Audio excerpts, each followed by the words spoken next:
Ulam namin for today. Kasi po, ito na po yung sahog. Yan. Ano po tayo? Ang bawang sibuyas, kamatis at luya. Mamaya na po itong sili.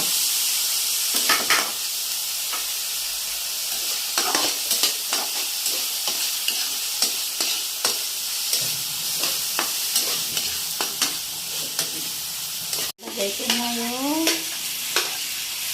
pusit. Hindi na po namin pinutol para hindi po lang lumiit. Yan. Yan na mga idol. Hintayin na lang po para maluto. Yan mga idol. Nilagay ko na yung pampalasa dyan. Lagyan na lang po namin ng suka. Gusto ko na medyo maasim-asim. Ayan.